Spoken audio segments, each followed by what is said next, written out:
start? Yes, Atin. I think. Then we are live, we can start. All right. Okay. Awesome. Okay. Hello, everyone. Good afternoon, good evening, good morning, wherever you are. We know that we have got registrations from all over the world. So thank you all so much for joining us today. My name is Atin, and I work with Center for Science and Environment based out of New Delhi, India. Before I leave the floor to a pool of celebrated environmentalists and practitioners, let me just give a very quick context and also talk about the objective of this webinar. As you all know, that the United Nations Environment Assembly, or UNEA, is a governing body of the United Nations Environment Program that was formed back in 2012 to discuss and resolve the most pressing global environmental challenges with all the member states. We have 193 UN member states. On March 2nd, 2012, the historic resolution 5/14 was adopted at the UNEA 5.2 meeting in Nairobi, Kenya.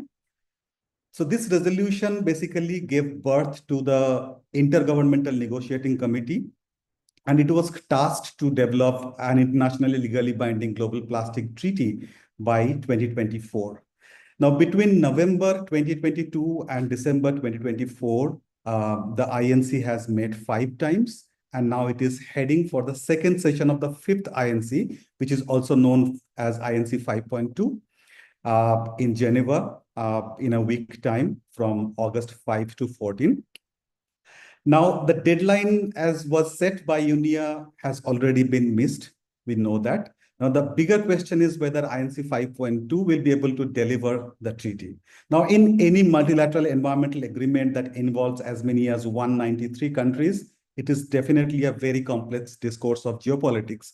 And today we will contemplate how different countries, regions, groups are placed around different articles of the chair's text, which was brought out after INC 5 in Busan, South Korea last year, December. We will also release the country position report today. This is the 3rd time that we are releasing this report, which maps all the countries, groups, and regions in accordance with their positions aligned with each and every articles in the chair's text, which is going to be up for negotiation in INC 5.2. I mean, preparing the report has been a very painstaking process because we had to analyze each and every in-session submission made by each and every country in Busan. And I'm so grateful to the effort made by our entire solid waste management and circular economy unit. Let me just briefly share the structure of this webinar. We'll start with an opening remark by my Director General, the head of CSE, Dr. Sunita Narayan. We shall then release the report and put out the link so that all of you can download the report using the link and see it. We'll make a very small presentation to share an overview of the report about the country positions. Followed by the presentation, we will introduce and invite the pool of panelists that we have today for their insights and interventions and how do they read the 5.2 in terms of whether or not we are going to have the treaty this time. After the panel discussion, we'll open up the floor for questions from all of you. So please keep posting your question, preferably in the question and answer box so that it is easier for us to pick up. Let me now just stop here and request Sunita ma'am to kindly address the participants. Ma'am, please unmute yourself.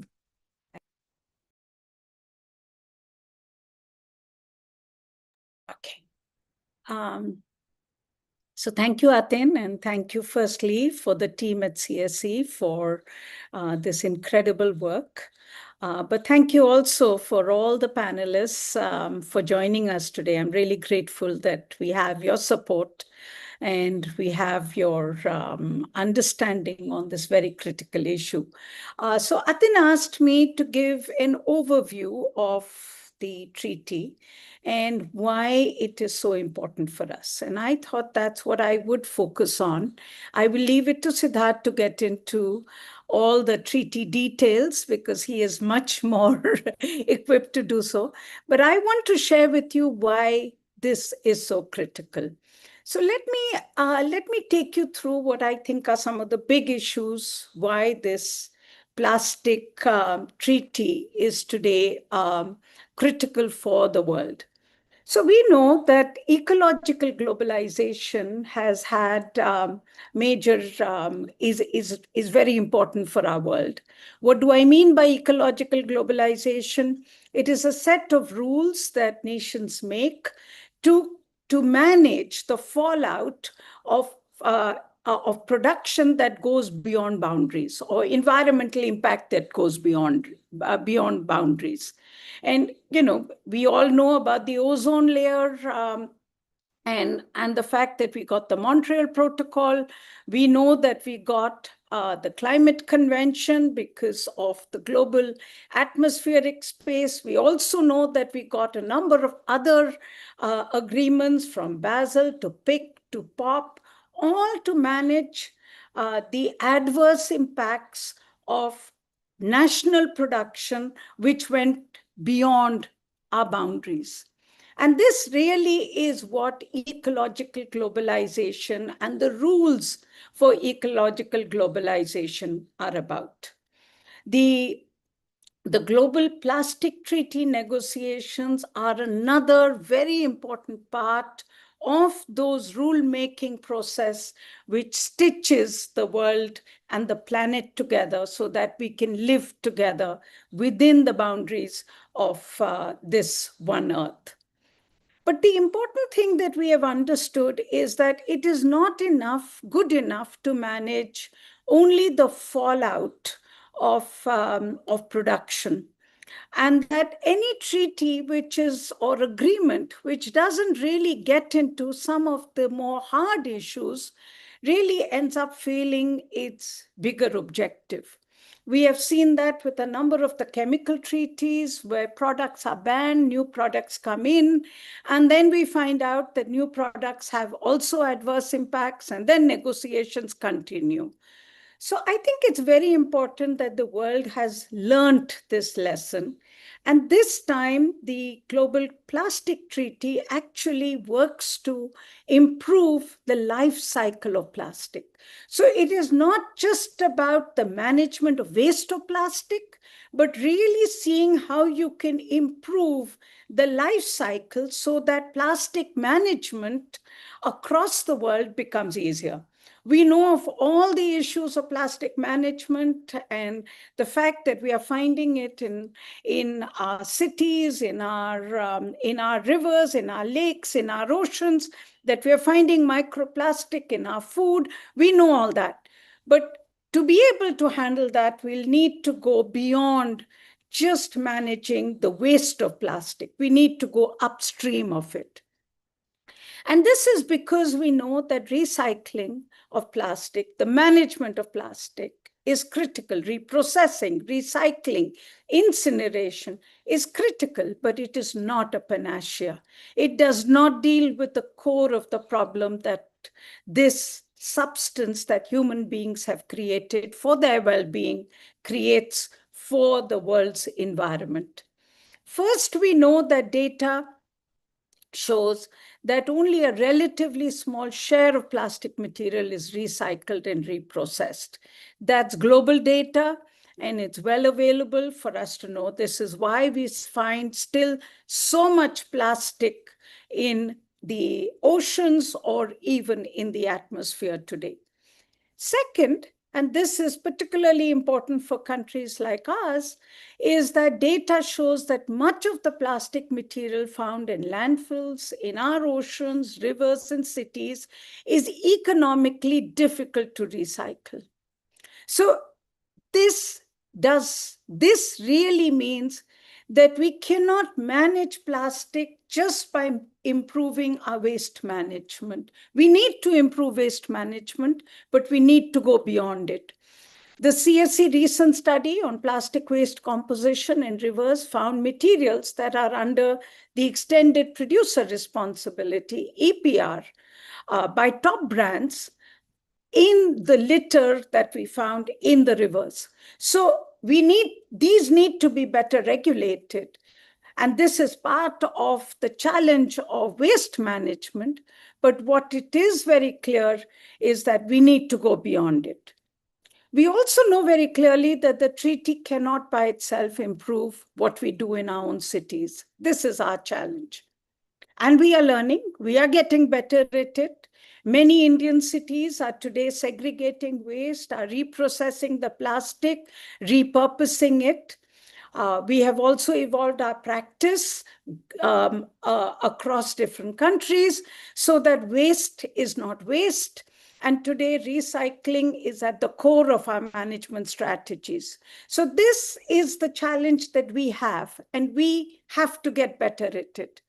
But what the treaty will do, what the global treaty will do, is to create enabling conditions for tackling this at the global level, which really means looking at the upstream. How much plastic should we produce? The midstream, how we design and produce so that recycling and reprocessing can be improved. This is why we need to address the chemical toxicity of the materials that are used in the plastic. We need to look at what is the way in which we produce plastic for packaging and other materials so that recycling becomes better. Midstream is absolutely critical for us to improve across the world, including in the countries of the South, where we know we cannot first pollute and then clean up. We need to find ways in which material sustainability is built into the production so that we do not first create toxic material and then have to deal with it. It is a learning that has come out of the South, and we need to embrace it so that we can do better and demand better from across the world. And then, of course, there's the downstream, which is where we need to learn from each other on how to improve the management of the waste that plastic gets produced, which is done through the extended producer responsibility, which is done through the informal sector in our world in terms of the recycling, which is done through many other ways to be able to manage the waste that we in each household will produce. So this is really why this global convention is so important, not only so that we can manage the waste of plastic, but to create the enabling conditions so that the waste itself is easier to manage, both in terms of reducing the amount of waste, but also the making sure that the product that is created is easier to be able to manage. So the life cycle approach is critical in plastic management. And that's what we have learned from all other global treaties, that we do not want to be on a chemical treadmill. That we know. But that said, it is difficult. I know how difficult it is to build a global treaty today in a world which is divided, which is insecure, which has tough geopolitical issues, where each country is today more thinking about how to secure their own interests than to secure the global interests. But I also know that the countries of the South understand this challenge. We understand the pain of plastic. We understand that we have to take a more life cycle approach so that we can mitigate the pollution and not keep managing it as we create it. And this is why dialogue is important. The countries of the South are not enemies of the Plastic Convention. They are proponents of it. They are champions, but they have concerns. They have development concerns, they have industry concerns, and this is what needs to be resolved through dialogue, through negotiation. The ability to understand each other in these negotiations is critical. We cannot have a dialogue of the deaf. We cannot have a dialogue where countries are polarized and do not understand each other. Maybe we will not agree on everything, but the fact is we need to build the building blocks for the future. And the building blocks must be solid. The one lesson we have learned from the climate convention is that if the building blocks are not based on the issues of ambition, but also on the issues of global justice and equity, then we will find that those building blocks will crumble over time. So, which is why this report of putting together the country positions, understanding each other is so critical.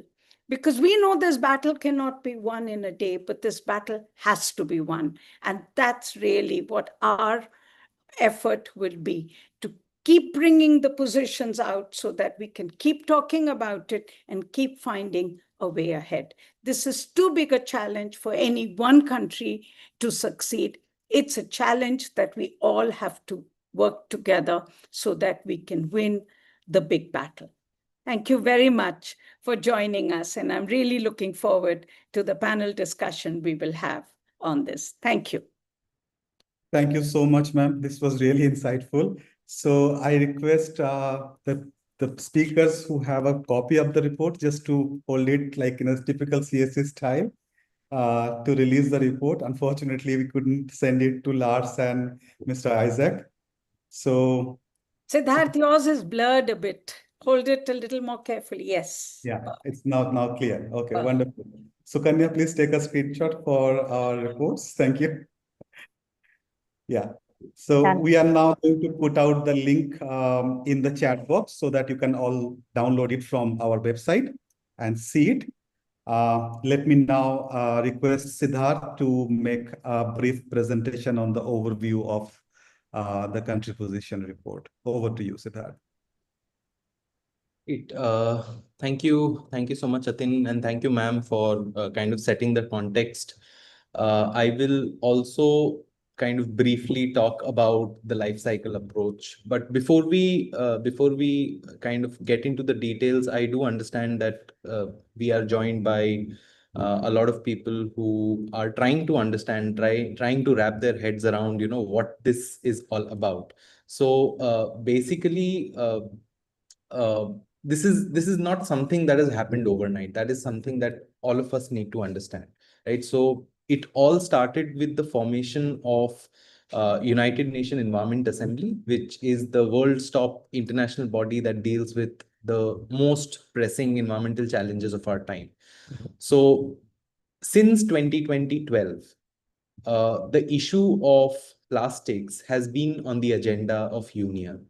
And while the discussion started with a focus on marine litter and microplastics, as the member states kept meeting each other and kept discussing with each other over the years, it was understood that the challenge of marine litter or microplastics is an offshoot of a larger problem, which basically points towards taking into consideration the life cycle of plastic, right? Now, this body has met 6 times till now, since 2012, and now it has met 6 times. And in the 5th meeting, or the second part of the 5th meeting of UNIA, a resolution was adopted, and that resolution is titled Resolution 5/14, which basically mandated the convening of an intergovernmental negotiating committee. So all the countries who are now going to meet in Geneva or have met for the last 5 times and trying to kind of arrive at a text, all of them basically constitute an INC, or an intergovernmental negotiating committee. And what did the resolution 5/14 say in the document is that it decides that the INC will develop an internationally legally binding instrument on plastic pollution. And for this, a full life cycle of plastic has to be considered, or it should be based on a comprehensive approach that addresses the full life cycle of plastic. Now, fortunately or unfortunately, this is still open to interpretation. What does the full life cycle of plastic actually means? If we actually look at it, this is what the life cycle of plastic looks like. It's not circular, it's rather linear, right? Which means that today, most of our plastics, in fact, 99% of our conventional plastic is coming from fossil fuel based sources like crude oil and gas. These raw materials are taken from the belly of the earth, and then they are basically they're basically processed to make different kinds of virgin plastic polymers. They may be in the form of pellets, powders, paste, etc., etc., and then they are passed to converters who work with brand owners so that products that are either packaged or plastic products themselves reach consumers like you and me. So there's design and production, there's packaging, there's use, and finally there's disposal. And after disposal, there's a there's a whole lot of processes that follow. It could be the reuse, it could be recycling, or it could be recovery or disposal. Now, if we try and divide the life cycle of plastic into these three different streams, right? So this is the upstream, that also something that ma'am mentioned. So upstream is where we are rather talking about issues related to production. Midstream is where we are talking about designing our plastic products better. And downstream is where we are talking about how do we manage our plastic waste better. Now, this is the background that we can start with. And if you look about, so what does this report talk about? So since the last 5 meetings that have happened, finally what we have is something called as the chair's text. So the chair's text was released on 1st December 2024, towards the end of the 5th meeting of the INC in Busan. And this has been agreed to be the basis of negotiations by the INC in the Geneva meeting. Right now, the chair's text has close to 32 different articles that are dedicated to separate issues. What we have done is we have looked at in-session submissions that have been submitted by the member state to the INC Secretariat, and the Secretariat has made it publicly available. Right. So this report does not cover any intervention that was made on the negotiation floor, but has not been made publicly available. This is only limited to the in-session submissions that have been made public. And these are the 22 different articles that we have analyzed, because the remaining articles did not have much submissions. So apart from this, there was just 4 submissions, which we did not feel like, having a map just dedicated for one submission. So we've looked at these 22 different articles, which are currently featuring in the chair's text. Now, how do we relate it to what we basically saw in the last slide? Is if you look at Article 3, which talks about plastic products or global bans on plastic products and chemicals of concern, this is an upstream intervention. If you look at Article 6, which talks about supply or about reduction of plastic production, this is an upstream measure. We are not waiting for things to be put out in the market to become waste and then sit on the mountain of waste and think, what do we do with this now, right? So that upstream measures basically talk about a precautionary approach, where we are saying, how can we minimize the amount that is introduced on the market, and how do we how do we basically reduce the total quantum of plastic products that we have to deal with at the end of its life. If you look at Article 5, this is primarily where the midstream is focused on. So we are in Article 5 on plastic product design. We are talking about how can we make our plastics better, right? Because we do understand that, unlike contrary to what a lot of people believe, that this treaty is about putting an end to the material plastic itself. That is not the objective of the treaty. This treaty is looking at very hard hitting issues which have to be acknowledged and which have to be acted upon, right? So we do acknowledge that even if this treaty comes into force after, the diplomatic conference meeting that probably would be planned towards the end of this year or maybe sometime next year, we will still have plastic products that would still be in circulation in the market, right? So this particular article, Article 5, talks about how do we design the plastic products which are continued to be circulated in the market, so that they are much more recyclable, so that they get picked up, so that they get collected. They might not become litter, that they might not contain hazardous chemicals, and we really move towards a non-toxic circular economy. Circular economy is important, but what's more important is having a non-toxic circular economy, and that is what this Article 5 on plastic product design talks about. If you look at Article 7, 8, 9, these are basically releases, leakages, plastic waste management, existing plastic pollution. There's some mention of EPR as well here in Article 8, but these are all downstream interventions where we are talking about what do we do with something that is already leaked into our environment, already released into the environment. What do we do with the microplastics that we are finding in our rivers, we are finding in our bodies? How do we manage plastic waste better? Right? And how do we deal with existing or legacy plastic pollution? So this is how the chair's text and the articles that we've analyzed relate to the understanding or the life cycle approach of plastics. Now, how are we positioned in the treaty? Like ma'am said, we do stand divided, right?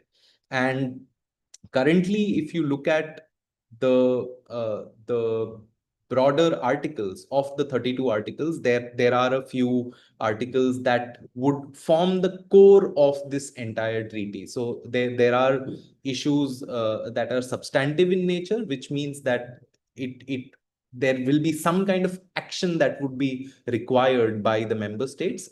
And then there are other issues which basically require reporting of data, etc., etc. So there is a broad agreement, and I'm not calling it consensus for a reason. There is a broad agreement among the member states on specific articles, such as Article 8, which talks about plastic waste management. So all the member states broadly agree that yes, we have to get better at managing our plastic waste. They acknowledge that we are only able to recycle currently just 9% of all the plastic that was ever produced and that was ever placed on the global market, right? Then there's Article 10. So again, member states have aligned quite well in saying that we do understand that if certain products or are redesigned or are phased out or are banned, then there will be a particular group of vulnerable people who will be affected. So how do we support these people? They can come from both informal spaces as well as formal spaces. There is absolute disagreement in some of the articles, which are basically talking about reduction of plastic production. So let's say Article 6. There's disagreement on trade. So and currently, if you look at the chair's text, there is no dedicated article on trade right now. There are references that have been made in different articles to this particular issue, but not a dedicated article. And then there's Article 19 on health aspects, which basically a lot of countries have been pushing back, saying that there's not enough evidence. However, I mean, the evidence is just growing over the last few years. If you look at the research or the amount of research that has been put out by the academic sector, it's humongous. Now, what is being actively negotiated is these three things, while there's other things on the table as well, but this is where the active negotiation is going to be. So Article 3 on banning of plastic products or chemicals of concern, or phase outs of global phase outs or bans of plastic products. How do we design our products better? And where will the money come from while we try to enforce a ban, try to design a plastic product better, try to manage our plastic waste, try to support people who kind of will go through a transition, right? All of this will happen through obviously resources. So this is where the active negotiation is happening. Now, what do we expect from 5.2 is areas that enjoy a broad agreement might go through some text readings by the committee, and there is a high likelihood that an agreed text could be arrived on, right? For areas where there are disagreements, we will have to kind of wait and watch on what kind of flexibility is exhibited from both the ends, because when we look at the maps, you will get a fair understanding of how the world stands divided on this issue. But we will have to look at the level of flexibility that is exhibited by a group of countries that is blocking any language on this particular article, and a group of countries that really wants ambition. And then there are some proposals that talk about 40% reduction by 2040.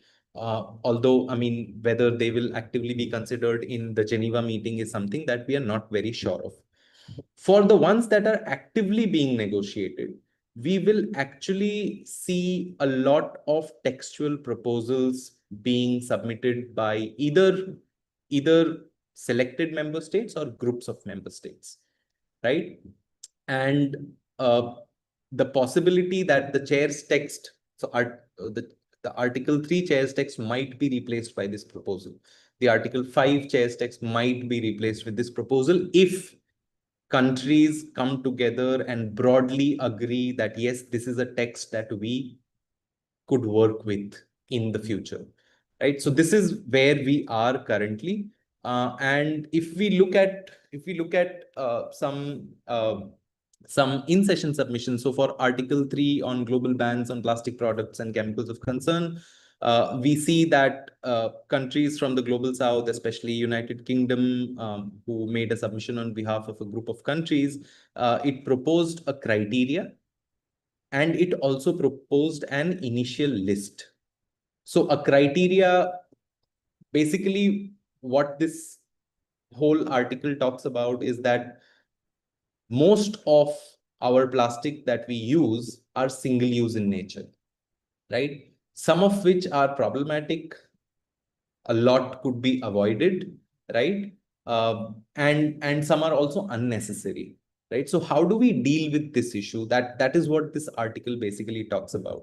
So for identifying plastics that are problematic, avoidable, and unnecessary, there is a criteria that is proposed, and it also features in the current chair's text.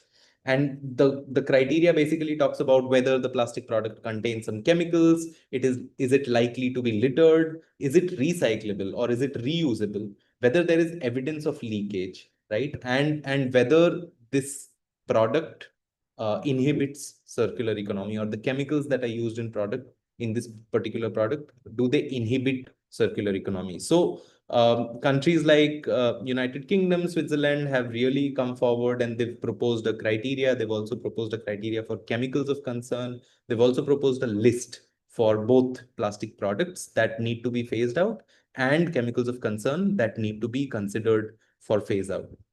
Now, the devil is in the details, and I'm sure all of you will find some time to go through this. But if you just look at this submission, where they say, this submission says that mention that product should meet any of the criteria to be considered. So if there are 5 bullet points in the criteria, this submission says that even if the product meets just one criteria, it should be considered for the ban. But let's say, look at this submission. It says that propose that plastic products under consideration should meet all criteria requirements rather than any. Right. So the devil is in the details. That's what my point is. So it is a huge difference. If we are trying to classify products, making sure that any criteria is kind of met, and all criteria is being met, the list would be absolutely different, right? So this is how we are placed uh, for Article 3 on plastic products. On the issue of supply or plastic production reduction, we see that Western Asia, especially the fossil fuel rich countries, have been calling for deletion of this article, saying that we do not want any language on this particular issue. While there are a group of other countries that are saying that we absolutely need language on this issue, and that it needs to be taken seriously. So there was close to 87 countries that basically made a submission in favor of retaining language around this issue, while there were a handful of other countries that did not want anything. And then there was some submissions which basically said that, looking at this issue might not really solve the problem until and unless we have better substitutes. Now, if we move midstream, this is also, I mean, it is very critical to have a very strong Article 5 in order to actually have some systemic shifts and systemic changes in the way we are using plastic as a material. And we see that there are no reds or orange in this particular article, and that also stems from the fact that the chair's text for this particular article currently is weak. It does not really have a lot of substance in it. It does not put a lot of onus on member states to actually shift the needle, and that is why we see that there's a lot of support from most of the countries that have chosen to make their submissions public. In terms of plastic waste management, we see that again, no reds, which means broadly everyone agrees that yes, we have to have language on this. But if you again look at certain issues, so there are certain countries. So for instance, if you look at this submission from Russia, it has deleted any references to waste hierarchy, which means that even if we are burning our waste, it is still fine. We are still managing our waste, right? So there are a couple of countries that have done that. However, there are other countries that have said that we need mention of EPR. Some countries are advocating to have a standalone article on EPR, so that producers and businesses can also be held accountable under all of this. So, like I said, broad agreement on this. On financial mechanisms, we see that while there is agreement again, but there is a clear division between the global north and the global south. While a global south countries are asking for a dedicated multilateral fund. In fact, multiple funds is something that AOSIS and PCIDs have been demanding. We see that most of the global north countries are saying that we will mobilize only existing funds like the GEF, etc. Now, this is again very important. Not a lot of submissions. I would say the time is now, but a lot of countries are not thinking about this. But basically, whenever we have agreement or a ratification of this, we will have a conference of parties for this convention or agreement as well. And how strong will the future COP be? Whether it can, react or take decisions based on new scientific studies that are emerging, whether it can form subsidiary bodies and can take actions based on the information that flows, will all depend on how and to what extent the conference of parties can actually take and make decisions. So this is also a very important article, and we see that there are again divisions in terms of how countries are kind of trying to position themselves. So Sid, you need to wrap up now. time, yes, I'm done. Yeah. Yeah, so that's it from my side. Happy to answer any questions. Yeah, thank you so much, Sid. It was really, really insightful and also talks about the critical elements and the issues, specifically the issues of divergence, which may be brought up on the floor again. It's time to also invite the panelists, and Siddharth, I'll request you to moderate the discussion. But before that, let me quickly introduce our panelists to all the participants. I hope my screen is visible to all of you. Right. We have three panelists today from three different parts of the world. So we have Mr. Isaac Ladla. He's the Executive Director of Eswatini Environment Authority. He's a leading professional in environmental management and climate change with over 20 years of experience in various fields. He has worked with regional and global bodies such as Southern African Development Community, SADC, the African Union, UNEP, WWF, and UNDP.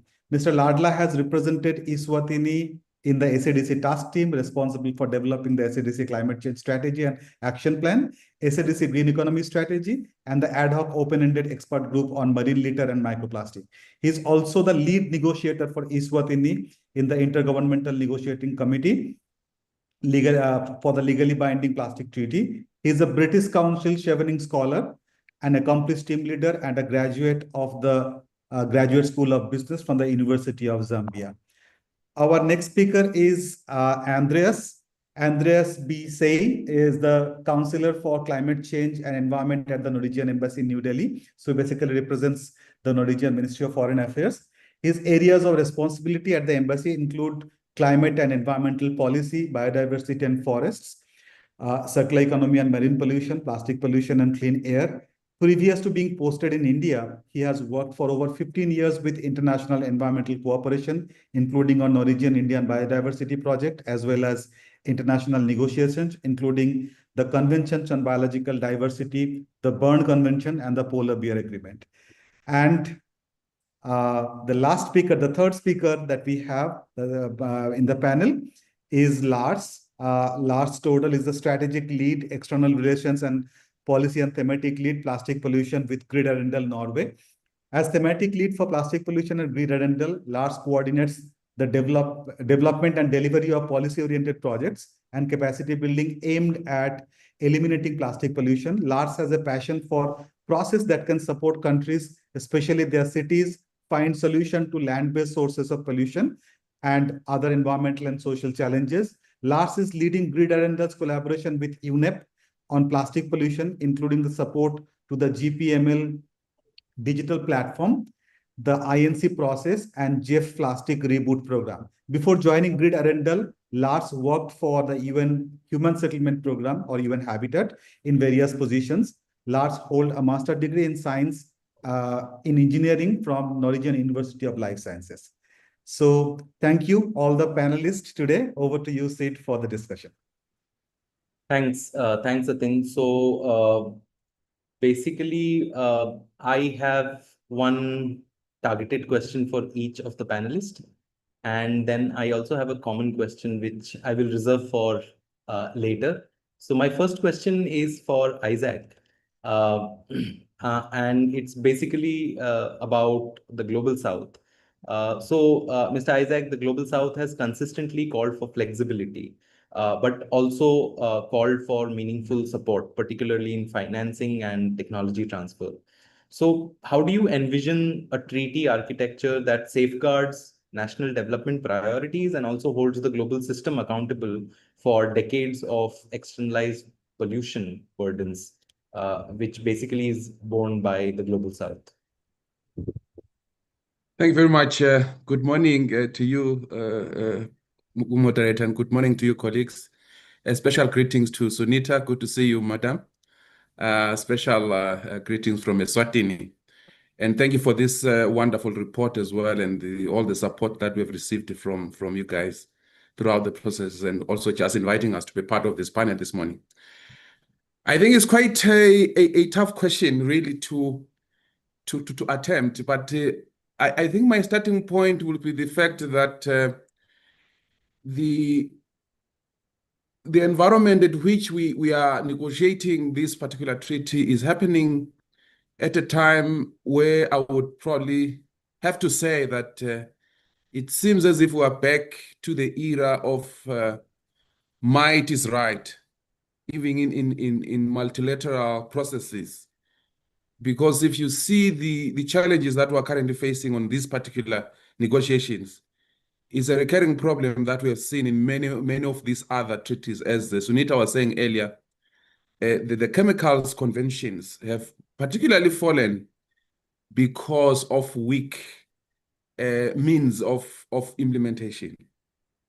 And I think for us as developing countries, particularly African countries, I think that's where we really have a challenge, because we begin to see the decline of commonly acceptable principles, like your principles around common but differentiated responsibilities, for instance.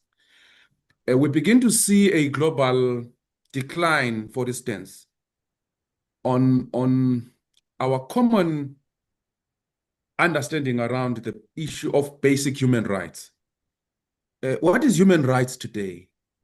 If we say healthy environment is part of what is in the UN, is part of what is accepted as a basic human rights, where do we locate this whole issue of human rights in the geopolitics today?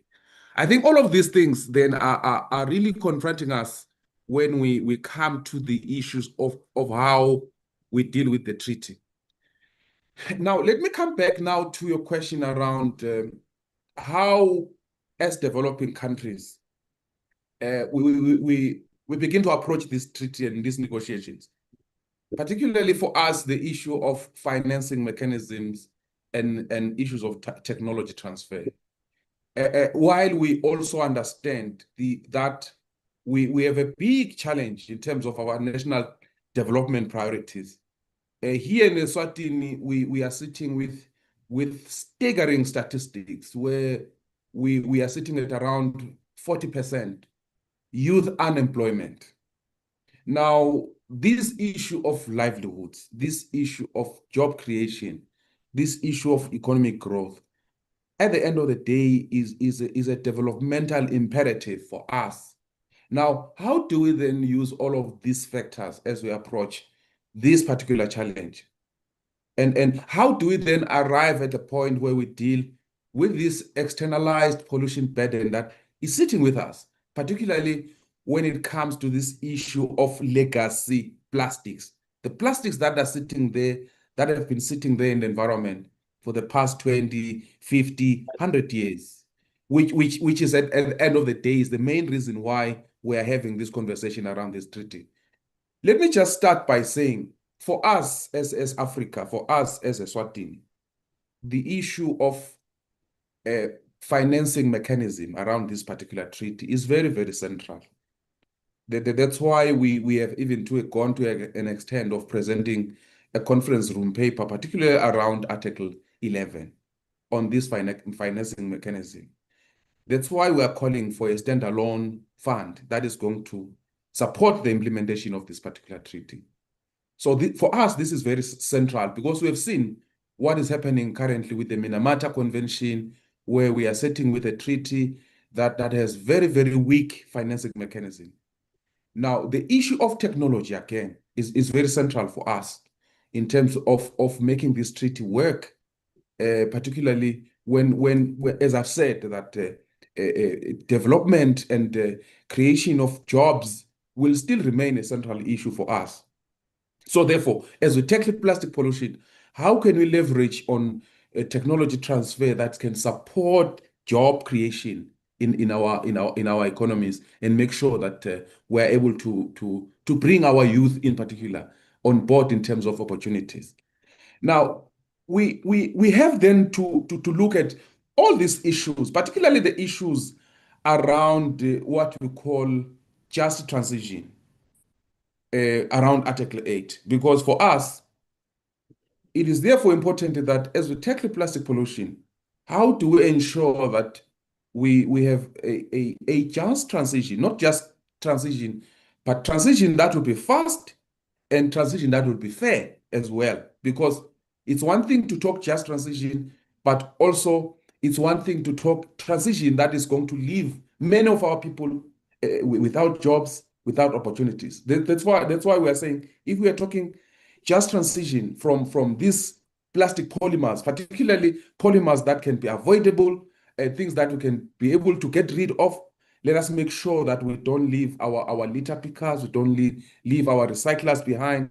We make sure that we give them fair opportunities to transition into other issues of the economy.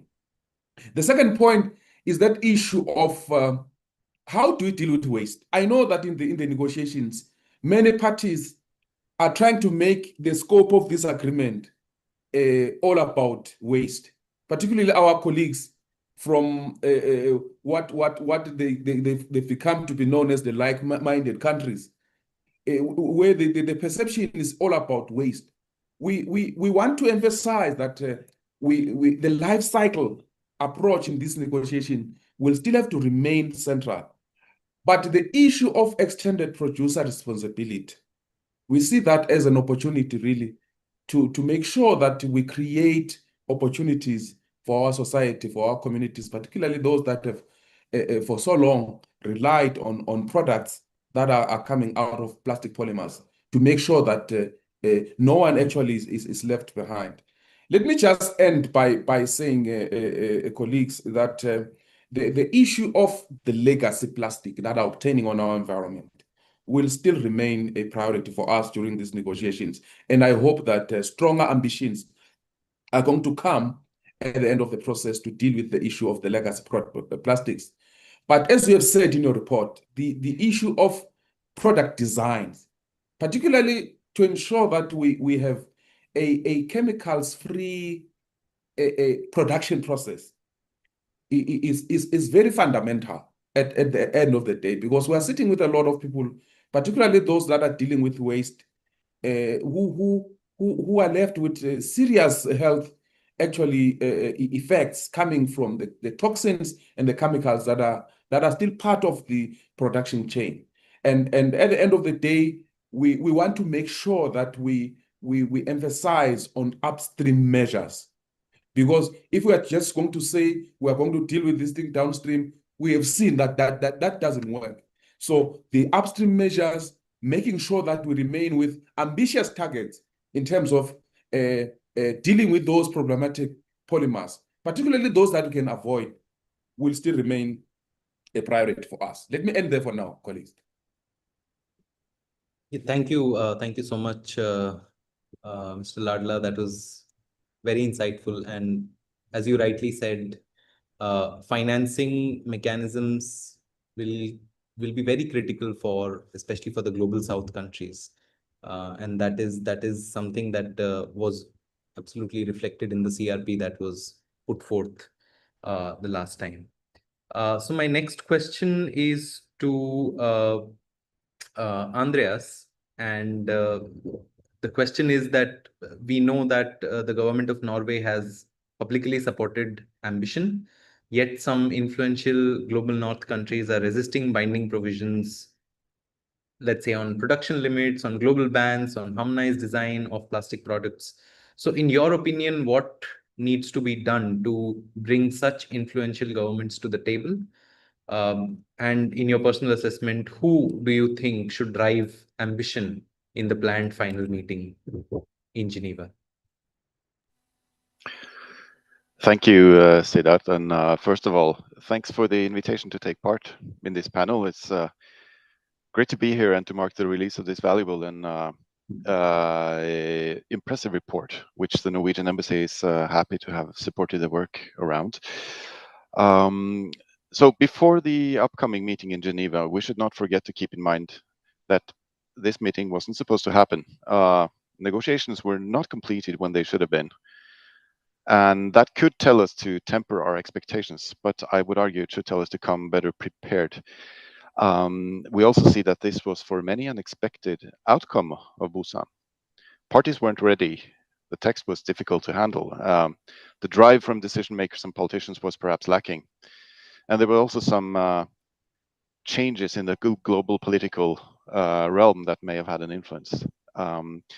So against that not ideal backdrop, the meeting itself had some positives and some negatives. As far as Norway is concerned, the meeting was partly carried out in a manner that lacked focus and allowed progress to stall, particularly through the lack of willingness of some parties to enter into real negotiations on substance and drowning in procedural questions. On the other hand, real development took place there. Strong support for compromise text to set a global goal to reduce plastic pollution to sustainable levels, supported by over 100 countries, and phase out particularly problematic plastic products and hazardous substances, supported by around 95 countries, took place. And what we saw was that ambitious countries in the High Ambition Coalition, where Norway is a co-chair along with Rwanda, played a crucial role as a catalyst for text initiatives, press conferences, plenary speeches, etc., which is a role that ambitious countries should continue to play. Now, since that meeting, and compared to the draft text from INC 4, the latest version of the committee chair's text became significantly more focused. And it's now possible, maybe for the first time, to see the outlines of an agreement text that a large number of countries can support. So now that we have that extra shot and some of the conditions look more favorable, what can be the role that ambitious countries can play in securing the willingness to negotiate and go along with ambitious outcomes by all parties? So the first point is we need to recognize what's at stake. We realize that people all over the world are expecting us to conclude an effective treaty now. And Norway sees this as crucial to seal a good deal designed to end plastic pollution. Not only is this a pressing issue that cannot wait, in a difficult geopolitical situation, including in the multilateral setting, that has only grown more challenging, perhaps, since the meeting last time, we need to show that the multilateral system can handle the triple planetary crisis. The second point is to stay united as ambitious parties. In order to preserve ambition and still secure agreement and the approach of all parties constructively. Ambitious countries should stay united. To protect our priorities, we will have a better chance of achieving them. This is also true when it comes to financial support. Ambitious developing countries have more to gain by working with ambitious donor countries than working with those that are not. Third point is to identify the strategic possibilities for actual ambition. Ambition is crucial, but what is ambition? Ambition is, on the one hand, setting targets that describe a necessary change for the better, but it's crucially also about being able to achieve, and to make that change. For this to happen, any plastics treaty needs to be, above all, effective. And that means it needs to be relevant, actionable, dynamic. It needs to be flexible enough to take into account different conditions and realities on the ground in different countries, but also clear-cut and enforceable enough that it cannot be watered down or ignored. It needs to be future-proof, ready to evolve with the times and absorb increased knowledge, and to be able to function as a forum for addressing new and emerging issues. Also to make implementation in all countries possible through ensuring the mobilization of financial resources and other enabling conditions. However, importantly, the fourth point is being able to reach consensus. Because for the plastic treaty to be good, it has to exist. And so in order to make agreement between all parties happen, it's important that the sticking points in the negotiations are clearly identified and addressed as a priority, the main priority in negotiations. And the strength of this report is that it illustrates in a crystal clear way where disagreements occur and that the divergences to solve are actually very well established. It also requires good faith negotiations with willingness to move. And that will be helped along by acts of disciplined chairing that truly understands the mandate as not just to moderate the floor, but to guide and goad the parties towards consensus. And so most likely the engagement of politicians and high-level decision makers of from all backgrounds will be very helpful to cut through any stalling and drowning in details and reaching major conclusions. And we believe that political momentum hopefully needs to increase compared to what it has been before. The fifth point is that may mean looking at solutions that are flexible or can be strengthened over time. It seems likely that a treaty will not give us all the tools we need to end plastic pollutions, at least not this time around. Therefore, it's absolutely necessary that we have mechanisms to ensure strengthening over time, including effective decision-making processes. This may also be a way to be able to reach agreement on issues where negotiations may fall short this time around or where there's not time to discuss all the particulars. So are there issues that can be postponed? Yes, if a vital instrument is created through this negotiation, with a mechanism by which a future process or a technical body can do work on outstanding or unresolved issues. There are several examples of this working in other bodies and conventions. And this function will ensure that the agreement can evolve over time and adapt to scientific development. If not, we will have a stagnant or dead treaty that would not be able to adapt to changing future circumstances. And this includes that we need to have discussions on how decisions will be made in the future. And Norway believes the opportunity for majority decisions in order to avoid individual countries holding de facto veto power. But the sixth point remains that we should not compromise on core requirements. For Norway, an agreement without addressing upstream measures on productions, chemicals, and products will fail to end plastic pollutions. And on this, there can be no doubt. So we should never fail to remind parties that we are negotiating on an issue which goes beyond environmental management or business concerns, etc. It will determine the future health and vitality of the planet and of its people, and will be a very important answer of our times to crucial questions of sustainability, solidarity, and justice. So, but we believe that the tide is moving in the right direction. Many of the countries in the High Ambition Coalition had prepared compromise proposals for the Busan meeting, but were at the same time clear that they would oppose an agreement that did not cover, for example, production and hazardous substances in plastics, for example. And this is now reflected in the text. All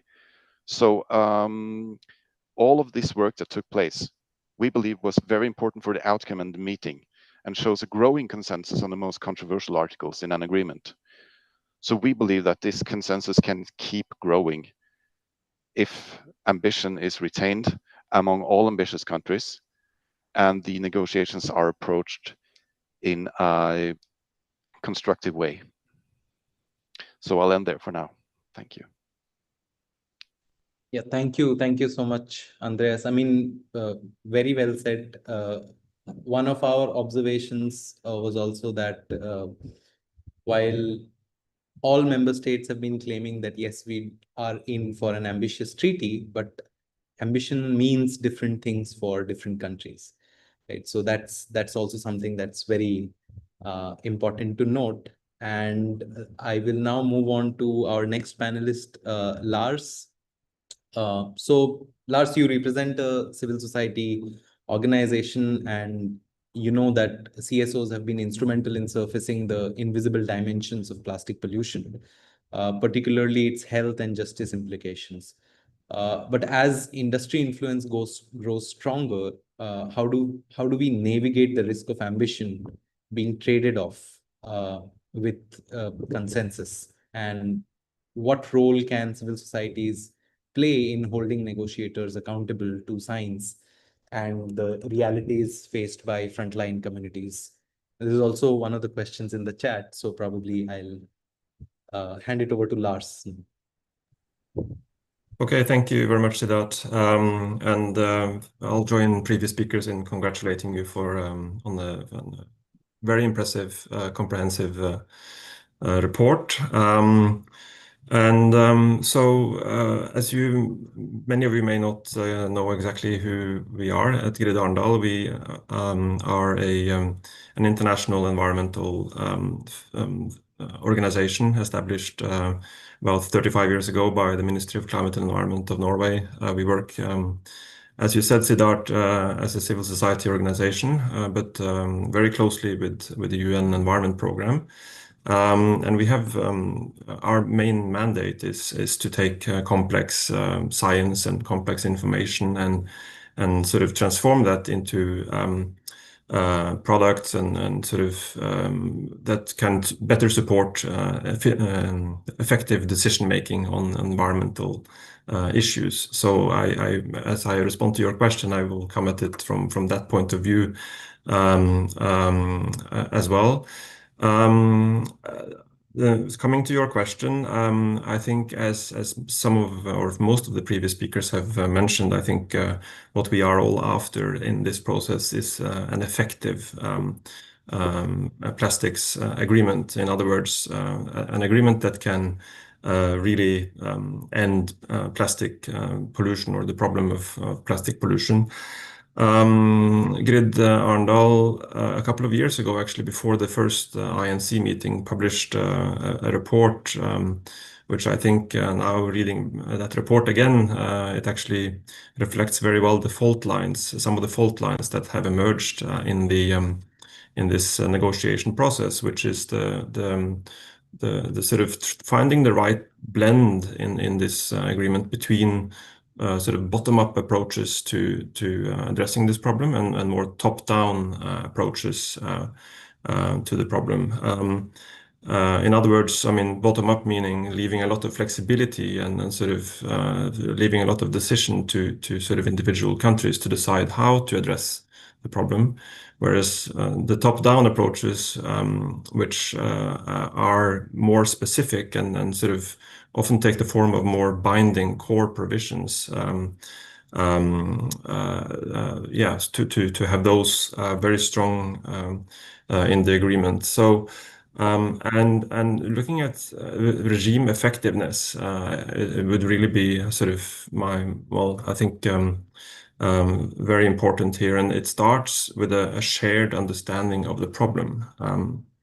And that comes, I think, back to something that Sunita mentioned in the beginning, and which she also explained, Siddharth, really the scope and how Resolution 5.514 referred to the life cycle of plastic. And I think still in this process there are some doubts around what that or some questions even and disagreements around the scope of the problem.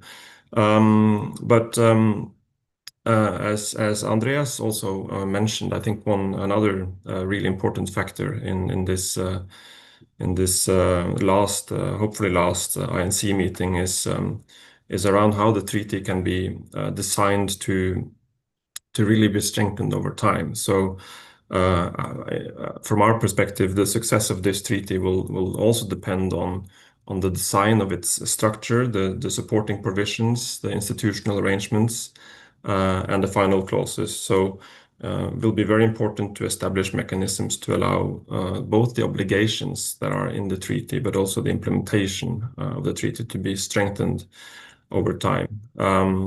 One factor in that which I would also like to highlight, and I think which also speaks a bit to your question on how we can ensure the scientific, the robust science in this process, is to really allow for a very strong science policy interface that ensures that there is access to independent science as a basis for further decision making as we move into the implementation of this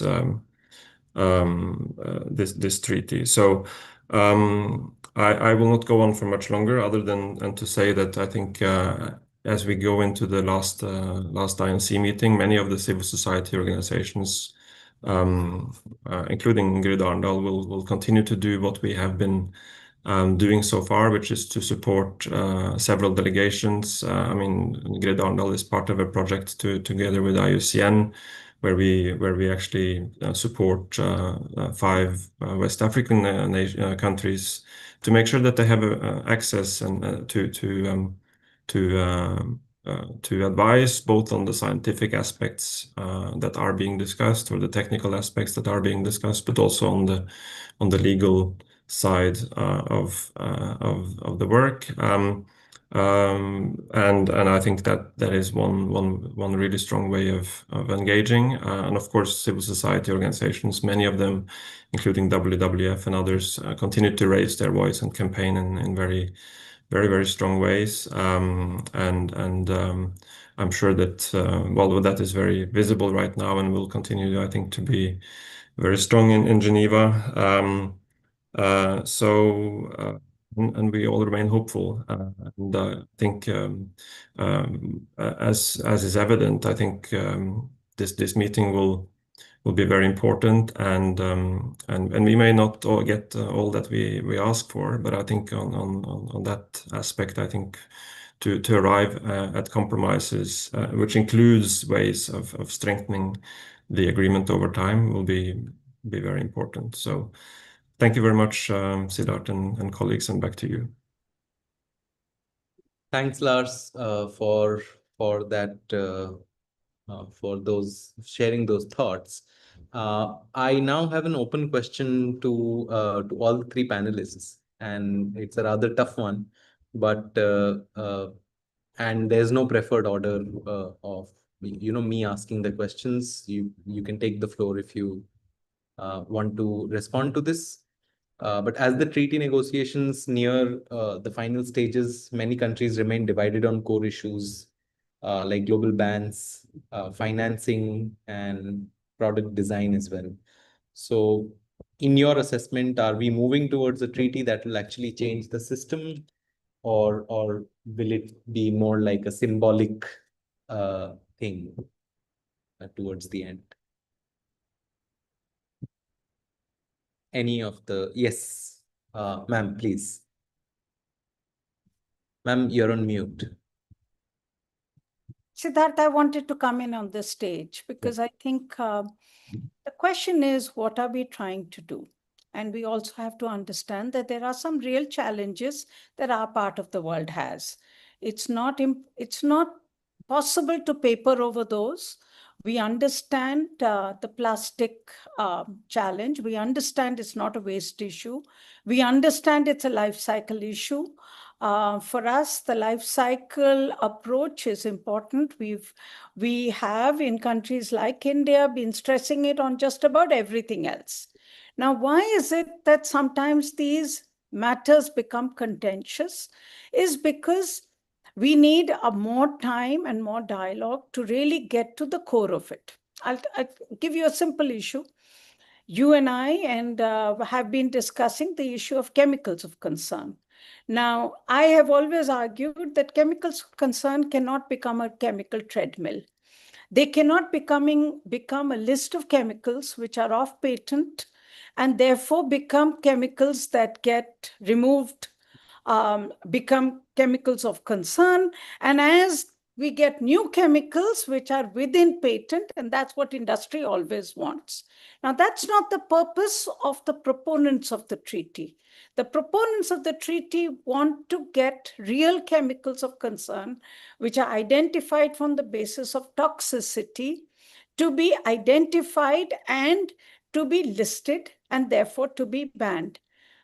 The trouble is that there is very little trust, understanding globally on why production actually is allowed in the first place, why a chemical gets used, and why a chemical gets banned. We have seen that in the case of pesticides. We have seen that, and it's a continuing battle when it comes to all issues of chemicals. Okay?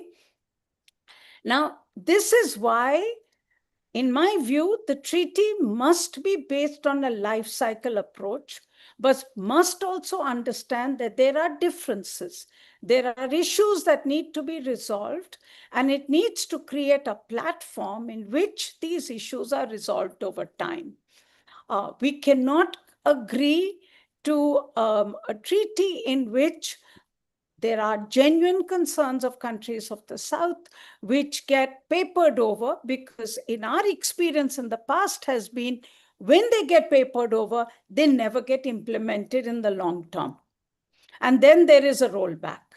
And it is important for us to understand that our industries are always in the midstream of chemical issues. They're not at the forefront of chemical development.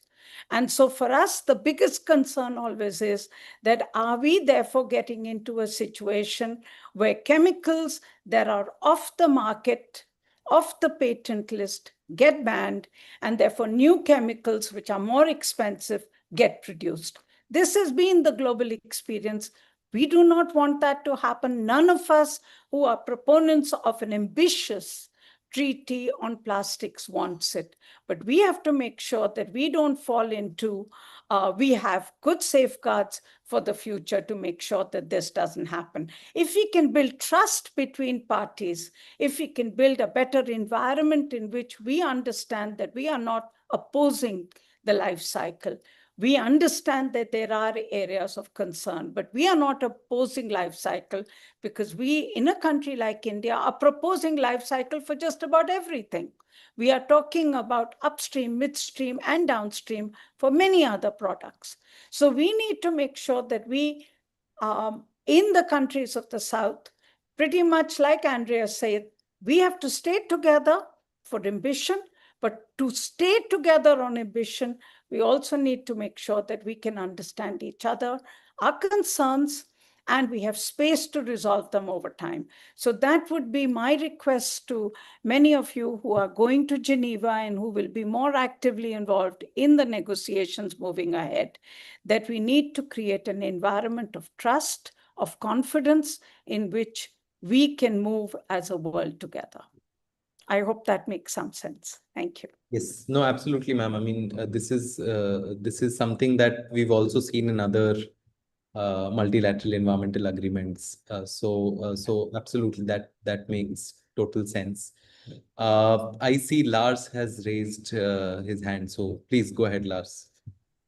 Thanks. No, I just wanted to give a quick reaction to your question. I absolutely do not think this is only a symbolic or would only be a symbolic treaty, even if it's not perfect. And let's just, I mean, it is not going to be perfect in any sense. That's the nature of consensus-based environmental or multilateral environmental governance. But I think if you look at the work that has taken place by the High Ambition Coalition and the extended group of countries that are quite or very unified actually around many of the very important measures that need to be addressed. I mean, that momentum which has been built as part of the INC process and started actually a while before that in the lead up to the UNEA 5.2 resolution. I mean, that momentum will not go away. It means, I mean, even an imperfect agreement, the momentum extends far beyond that agreement itself, and I think we should not expect to solve every issue around plastic pollution through the agreement alone. And we need to, of course, take into account that we need to do, I mean, and many countries are doing things anyway, and will continue to do so. But that doesn't mean that the agreement will be in any way symbolic, I think. Thank you. Okay, good to know that, Lars. Thank you so much for that. Andreas, please. Yeah, thank you. Just briefly, I agree with both Sunita and Lars here. I think that it's very crucial to establish trust and to keep the faith, to use a formulation like that, when going into the negotiations. It's of course true that The agreement will not be perfect, but their compromise will be necessary. But I think ambitious parties have a pretty clear idea of what kind of compromises can be made and what kind of compromise will ruin our chances of fighting plastic pollutions and ending it. So I think the analysis is well established. Also, the conditions are very well set all the way from the UNEA resolutions. And I think it is quite rare to have experienced such unity and such hope during a negotiation process. And it is a negotiation process which I believe has been really, really accelerated compared to many other global negotiations from before. And I think that speaks to the willingness of parties and of people to do something about this problem. I think the awareness of this problem is huge among governments and among regular people compared to, say, for example, the awareness of the biodiversity crisis that was the reason for the Kunming-Montreal Global Biodiversity Framework to be adopted. I think the awareness here is just as high or higher. And I think that's one of the aspects which will empower the parties to make an ambitious agreement, which might not be perfect though. But we should stay the course. Thank you. Thanks, Andreas, for that. Mr. Ladla, any thoughts on what your expectations are and Yeah, thank you very much, Sadid. I think Sunita touched on something that is very, very key. But I think my starting point would be that I think we need to look at how we can use the rules, really, because during our recent head of delegation meetings in Nairobi, the issue of consensus versus voting was beginning to be quite prominent, because you could tell that there is a thinking that some parties may want to use this debate around voting versus consensus, really either to delay or to weaken our level of ambition during these negotiations. I think, therefore, we will count on very clear guidance from the leadership, particularly from the chair, around how we drive these negotiations to deliver something. Obviously, we will have a treaty, I believe, in Geneva, but how ambitious it is, it's yet to be seen. Now, the issue of chemicals, again, I know that there's a debate again on how do you create synergy between this particular treaty with the other existing treaties, the PRS treaties and others. How much can we go in that discussions, particularly on chemicals of concern, within the scope of this particular treaty, without encroaching on some of the areas of synergy with the other treaties?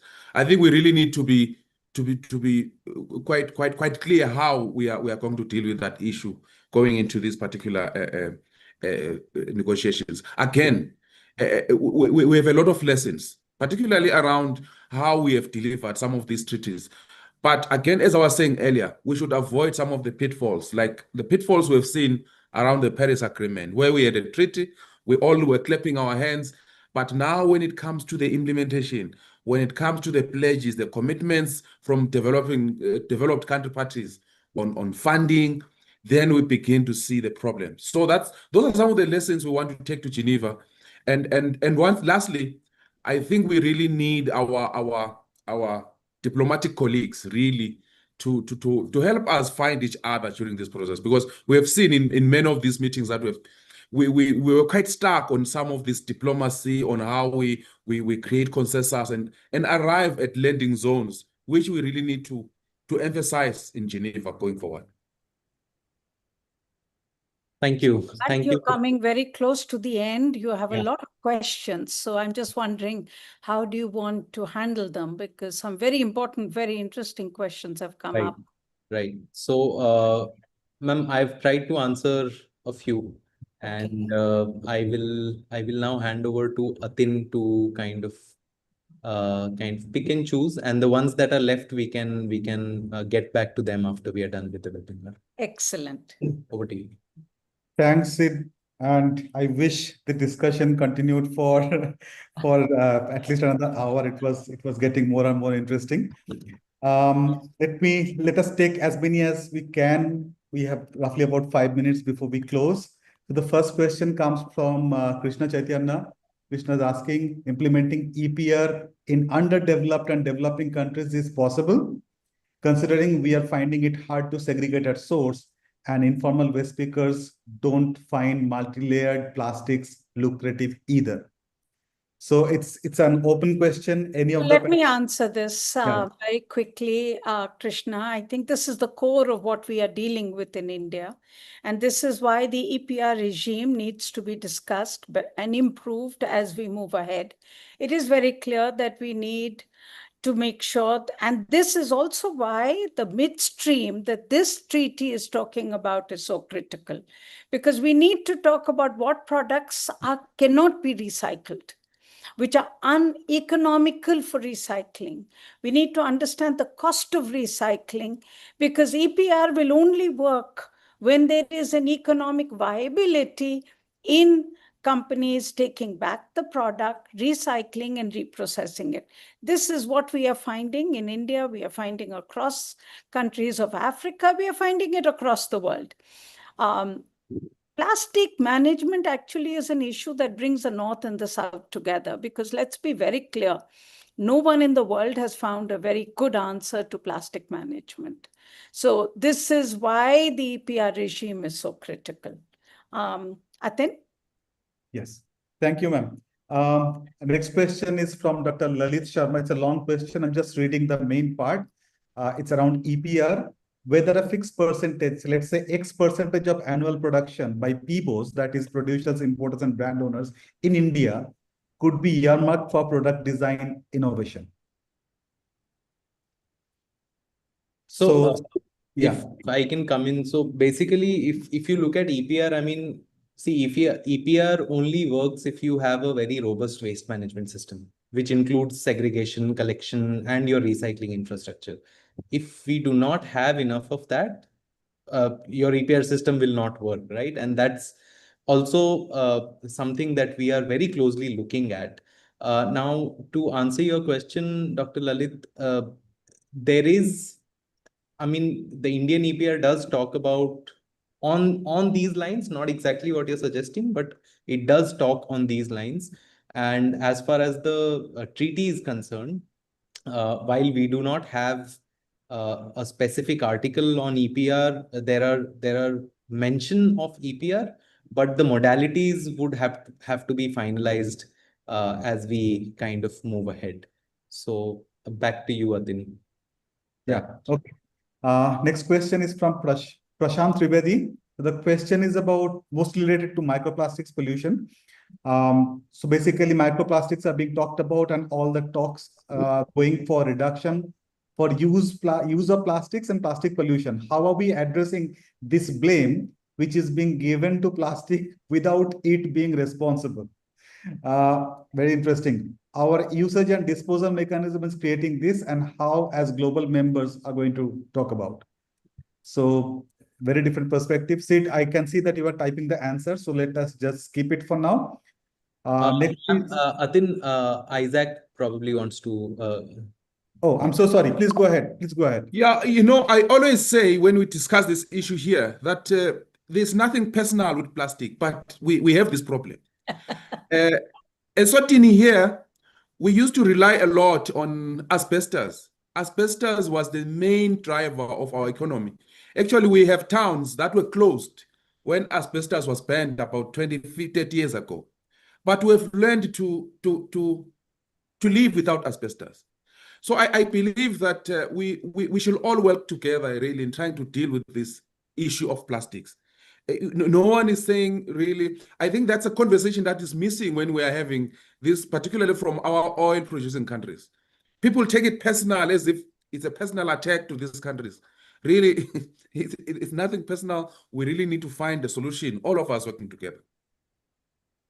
I think that's a good closing for this excellent webinar. I mean, Ladla, you've put it so beautifully. I don't think any answer can beat that. And I would really suggest, Atin, at CSE, we're quite tough about this. We stick to the time. And I think it's important because we've had a good discussion. And I will leave it to you and Siddharth and others to wrap up. But from my point of view, I think what Ladla just said has really summed up everything so beautifully. I honestly don't have words to thank the panelists. And ma'am, thank you for your time and spending the entire duration of the webinar with us. We missed few questions, but as Siddharth promised, we'll get back to you. We have your contact details to send you a written answer of all the questions that we haven't been able to take because of paucity of time. Definitely, we all are having our fingers crossed so that we don't miss another opportunity, because every INC is super expensive regardless of who is funding for it. It's not only wastage of time, it's wastage of every other resources that we kind of need to preserve. So let's hope that despite all the differences, INC 5.2 will be able to deliver a treaty, and which will be just and which will be equitable and which will be implemented worldwide. So on this note, let us just close it. Before I close, a couple of quick announcements. CSE will also attend INC. Siddharth will be there for the entire length. I will also spend some time in Geneva and will bring you live coverage of the INC developments. Please follow our page, our campaign, Planet Over Plastic. You get everything, all the previous country position report along with this one, interesting stories.